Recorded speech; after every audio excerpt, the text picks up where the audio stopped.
Welcome back.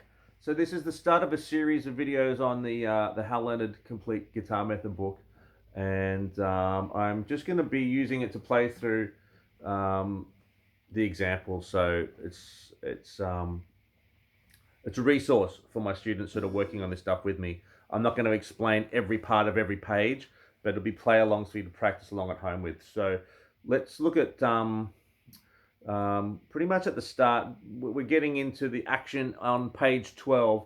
And so he's introduced the E string, the B string, and the G string. And we're just playing those open strings, just the top three strings as arpeggios, which is notes of a chord one at a time. And just check before you start that you've got your nice hand position where your thumb is resting on that low E string, and you've got a nice bit of space under your hand. So it's just like a hand that's just sort of floppy and drip drying. And you bring your thumb onto the E string, and there we go. And we're just going to play the first example, descending arpeggios. We're using the A finger, M, I, which is ring, then middle, then index, and we're in 3/4. So we'll play it a couple of times. I'll count us in. 1, 2, 3.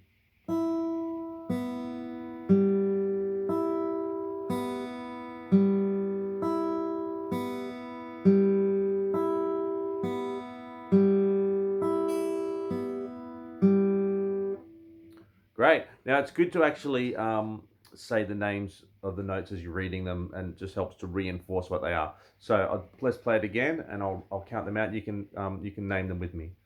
1, 2, 3.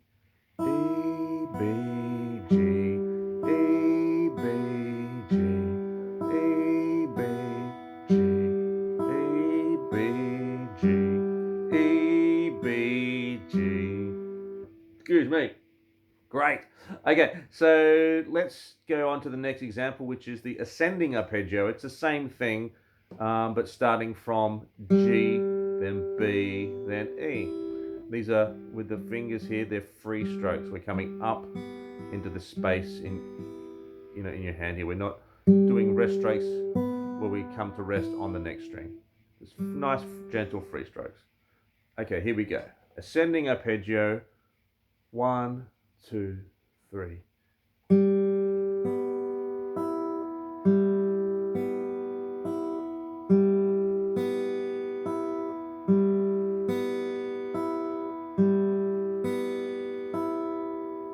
Great. Do it again, and we'll name them. 1, 2, 3. G, B, E, G, B, E, G, B, E, G, B, E, G, B, E. I might have put an extra one in there. That's all right. Okay, great. The next example, arpeggio with quarter and half note rhythms. Just remember, here in Australia, we don't say quarter notes, we say crotchets. So a 1-beat note is a crotchet, and a 2-beat note is a minim. We don't call them half notes, we call them minims. So that's the hollow one. And that is, you can see them in the second bar here. Third example, the second bar's got 2 minims, 2 hollow notes. They're worth 2 beats each. Okay, so I'm just going to jump in and play it. 1, 2, 3, 4.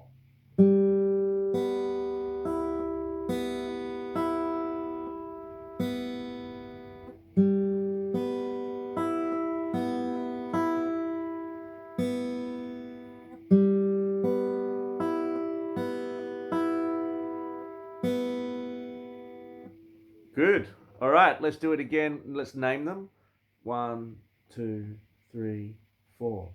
G, B, E, B, E, B, G, B, E, B, E, B, G, B, E, B, E, B. Excellent. I can hear you from here. Well done. Okay, so we're on to the second last one on this page. So this it comes under the heading playing repeated notes with alternating fingers. This is a great thing to get used to, and this is part of our warm-up, right, where we just do walking fingers, I call it, remember? And you can do it on different strings. So Hal Leonard here in this book has organize it so you're playing 3 E's, 3 B's, 3 G's, 3 B's, 3 E's, 3 B's, and then a long E. Check out that long E at the very end. It's a minim 2-beat note with a little dot next to it. A dot next to any note lengthens that note by exactly half of the value of that note. So it's easier to play than say. So a minim is worth how many beats, right? So the dot adds half of that again to itself. So half of 2 is 1. Now you get a 3-beat note. It's very handy to have a 3-beat note. So don't freak out. That's all it is. Now you know what a dot does to a note. Alrighty, let's play that first lot in here, the repeated note. So this is the second last one on the page. It's in 3/4, alternating fingers, just free strokes here. I'm just trying to get my right hand in so you can see it better. So here we go. 1, 2, 3. E, E, E, B, B, B, G, G, G, B, B, B, E, E, E, B, B, B, E, 2, 3. We'll do it again. I don't know why my thumb was resting down here somewhere when I started. I mean, no big deal, but it's good to have it mainly on the E string. Okay, so let's do it again. 1, 2, 3. E, E, E, B, B, B, G, G, G, B, B, B, E, E, E, B, B, B, E, 2, 3. Great. All right, the next one, which is the last one on this page, is in 4/4. See the time signature at the start of the line? 4/4. 4 beats in the bar, or more specifically, 4 crotchet beats in the bar. So everything's going to add up to 4 in each bar. So the first bar's got 2 minims. How much are minims worth again? Oh, and there's 2 of them. 2 plus 2 is 4. Great.